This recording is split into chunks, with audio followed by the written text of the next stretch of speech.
प्रेरणादायक कहानी। साधु की सीख। किसी गांव में एक साधु रहा करता था। वो जब भी नाचता तो बारिश होती थी।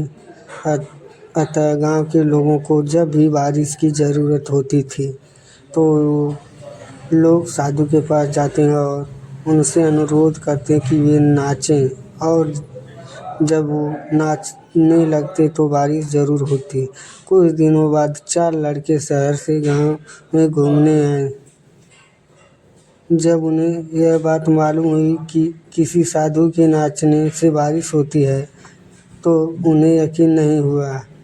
शहरी पढ़ाई लिखाई के घमंड में उन्होंने गांव वालों को चुनौती दे दी कि हम भी नाचेंगे तो बारिश होगी, और अगर हमारे नाचने से नहीं हुई तो उस साधु के नाचने से भी नहीं होगी। फिर क्या था। अगले दिन सुबह सुबह ही गांव वाले उन लड़कों को लेकर साधु की कुटिया पर पहुंचे। साधु को सारी बात बताई गई। फिर लड़कों ने नाचना शुरू किया। आधे घंटे बीते और पहला लड़का थक गया, बैठ गया, पर बादल नहीं दिखे। कुछ देर से में दूसरे ने भी यही किया और 1 घंटा बीतते बीतते बाकी दोनों लड़के भी थक कर बैठ गए, पर बारिश नहीं हुई। अब साधु की बारी थी। उसने नाचना शुरू किया। 1 घंटा बीता, बारिश नहीं हुई। साधु नाचता रहा। 2 घंटा बीता, बारिश नहीं हुई, पर साधु तो रुकने का नाम ही नहीं ले रहा था। धीरे धीरे शाम ढलने लगी कि तभी बादलों की गड़गड़ाहट सुनाई दी और जोरों की बारिश होने लगी। लड़के दंग रह गए और तुरंत साधु से क्षमा मांगी और पूछा, बाबा भला ऐसा क्यों हुआ कि हमारे नाचने से बारिश नहीं हुई और आपके नाचने से हो गई।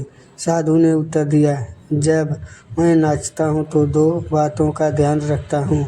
पहली बात, मैं ये सोचता हूँ कि अगर मैं नाचूंगा तो बारिश को होना ही पड़ेगा, और दूसरी ये कि मैं तब तक नाचूंगा जब तक कि बारिश न हो जाए। फ्रेंड, सफलता पाने वालों से यही गुण विद्यमान होता है। वो जिस